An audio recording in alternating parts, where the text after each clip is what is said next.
और सीधे रुख करेंगे उत्तर प्रदेश के मुख्यमंत्री योगी आदित्यनाथ कल्याण सिंह की जयंती पर उन्हें याद करते हुए। जल शक्ति मंत्री श्री स्वतंत्र देव सिंह जी, माननीय सांसद साक्षी जी, पूर्व सांसद और सरदेव बाबूजी की परंपरा को आगे बढ़ाने वाले श्री राजवीर सिंह राजू भैया,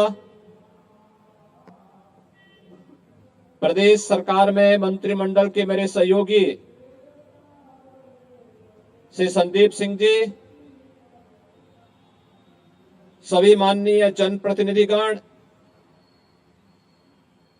और प्रदेश भर से आए हुए सरदेव बाबूजी के सभी अनुयायी और शुभचिंतकगण, बहन और भाइयों, भारत माता के महान सपूत, परम राष्ट्र भक्त और राम भक्त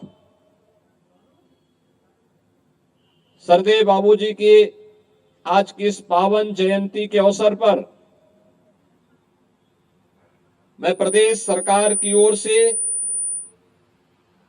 और प्रदेश की 25 करोड़ जनता जनार्दन की ओर से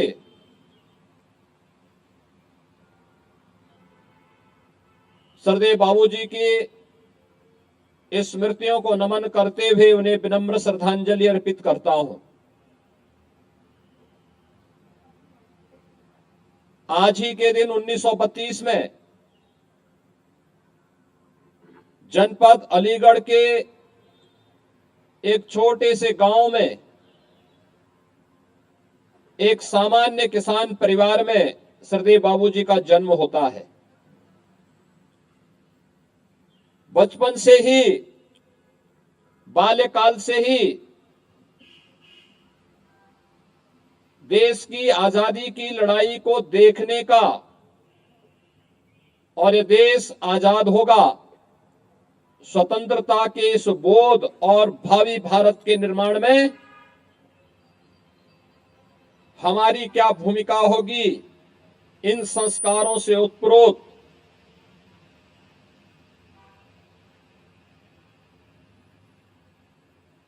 बालक कल्याण सिंह ने उस समय राष्ट्रीय स्वयंसेवक संघ के सामान्य शाखा से लेकर के आगे के कार्यक्रमों के माध्यम से अपने आप को राष्ट्रभक्ति के जिस सांचे में ढाला था, एक किसान के रूप में, एक शिक्षक के रूप में, 1977 में प्रदेश के स्वास्थ्य मंत्री के रूप में, एक विधायक के रूप में,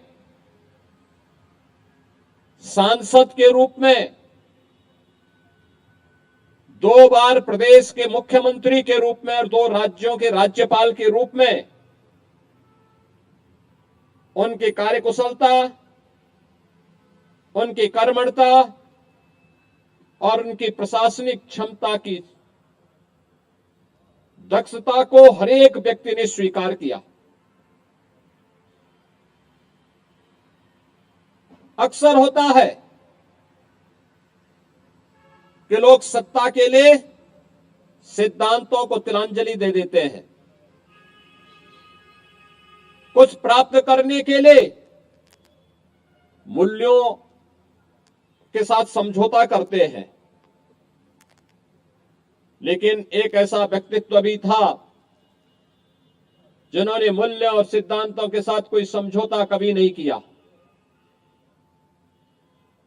श्री राम जन्मभूमि आंदोलन के दौरान और उसके उपरांत भी प्रदेश की राजनीति को एक नई दिशा देने, प्रशासनिक दक्षता को परिपूर्ण करने के लिए उनके द्वारा 1990 के दशक के प्रारंभ में और उसके उत्तरार्ध में भी जो प्रयास प्रारंभ किए गए थे, वह एक नए उत्तर प्रदेश का दर्शन कराता है। 1947 में देश आजाद होता है, लेकिन सुशासन क्या होता है यह उत्तर प्रदेश के वासी नहीं देख पाए। इसका पहली बार एहसास लोगों को तब होता है जब प्रदेश में स्वर्गीय कल्याण सिंह जी मुख्यमंत्री के रूप में शपथ ग्रहण करके अपनी शासन व्यवस्था को आगे बढ़ाते हैं। याद करिए, उस समय भी उन्हें अस्थिर करने के लिए किस प्रकार से झुंड के झुंड अव्यवस्था फैलाने के लिए उतारू हो गए थे, लेकिन उसकी परवाह किए बगैर उन्होंने अपनी सरकार को तिलांजलि दी श्री राम मंदिर निर्माण के लिए। आज वो सपना साकार हुआ है तो सरदेव बाबूजी की आत्मा को भी असीम शांति प्राप्त हो रही होगी कि उनका जो सपना था वो सपना साकार हुआ है। अयोध्या में श्री राम जन्मभूमि पर भगवान श्री राम का भव्य मंदिर का निर्माण का कार्य आज संपन्न हो रहा है। बहनों और भाइयों, यही है दूरदृष्टिता। जो सपना देखा था वो साकार हो गया, वो सपना साकार हो गया।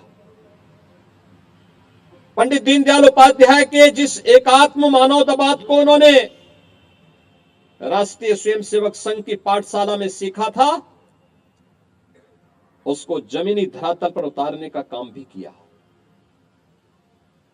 उस समय के अन्नदाता किसानों के लिए उनके द्वारा घोषित योजनाएं हो, नकल विहीन परीक्षा के माध्यम से उत्तर प्रदेश के युवाओं के भविष्य को उज्जवल करने के उनके द्वारा चलाए गए अभियान का हिस्सा हो, या शासन की शुचिता और पारदर्शिता कैसे होनी चाहिए, यह भी लोगों के लिए उदाहरणीय है, अनुकरणीय है। और इसलिए आज के इस अवसर पर जब सरदेव बाबूजी की आज हम पावन जयंती के अवसर पर यहां एकत्र हुए हैं, याद करिए 21 अगस्त 2021 क्या संजोग है।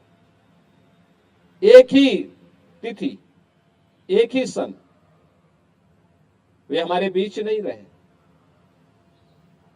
भौतिक काया से वे हमारे बीच नहीं रहे, लेकिन सूक्ष्म जगत के माध्यम से उनका मार्गदर्शन आज भी शासन के लिए, प्रशासन के लिए एक पाथेय बना हुआ है, एक मार्गदर्शन का कार्य कर रहा है। जब भी स्वच्छता की बात होती है, उत्तर प्रदेश में शासन की स्वच्छता और पारदर्शिता की बात होती है, तो सरदेव कल्याण सिंह जी का नाम बड़ी श्रद्धा और सम्मान के साथ हर व्यक्ति, हर उत्तर प्रदेश वासी लेता है। और आज वे हमारे बीच नहीं, लेकिन उनके द्वारा प्रारंभ किए गए अभियान मजबूती के साथ सुशासन के लक्ष्यों को प्राप्त करके आम जनता के जीवन में परिवर्तन करते हुए दिखाई देते हैं। उनके सपने एक एक करके साकार हो रहे हैं। हम सबका दायित्व बनता है, जिस नए उत्तर प्रदेश के निर्माण के लिए उन्होंने अपना पूरा जीवन लगाया था, उस नए उत्तर प्रदेश के लिए हम सब मिलकर के कार्य करें, एक साथ बढ़ करके कार्य करें।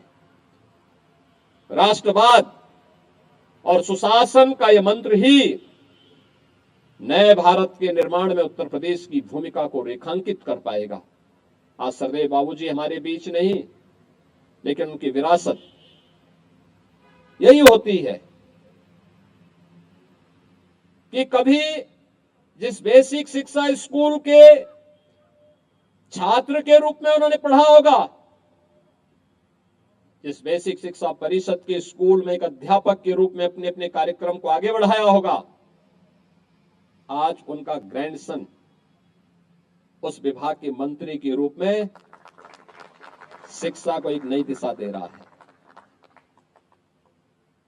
यह है पूर्वजों की तपस्या, यही है साधना का फल। वह फलीभूत होगा अगर सही मन से और सही दिशा में उसके द्वारा प्रयास किए गए हैं, तो उसके परिणाम अवश्य आएंगे। और आज वह सब दृश्य देख करके हम लोगों को भी प्रसन्नता की अनुभूति होती है। मैं आज के इस अवसर पर एक बार फिर से सरदेव बाबूजी की पावन जयंती के अवसर पर उनकी स्मृतियों को नमन करता हूं और विश्वास व्यक्त करता हूं कि उनके सपनों का उत्तर प्रदेश उत्तर प्रदेश की 25 करोड़ जनता के जीवन में सुरक्षा और खुशहाली ला करके ही आगे बढ़ाया जा सकता है। आज के इस अवसर पर मैं आयोजकों को इस कार्यक्रम के लिए हृदय से धन्यवाद देता हूं और विश्वास व्यक्त करता हूं कि सरदेव बाबूजी की स्मृति को इसी रूप में, जैसे लखनऊ में प्रदेश सरकार ने अत्याधुनिक कैंसर इंस्टीट्यूट का नाम सरदेव बाबूजी के नाम पर रखा है, बुलंदशहर के मेडिकल कॉलेज का नामकरण भी उनके नाम पर ही रखा गया है। ये जीवंतता आगे बनी रहनी चाहिए। इस विश्वास के साथ मैं उनके प्रति विनम्र श्रद्धांजलि अर्पित करता हूं। धन्यवाद। जय हिंद।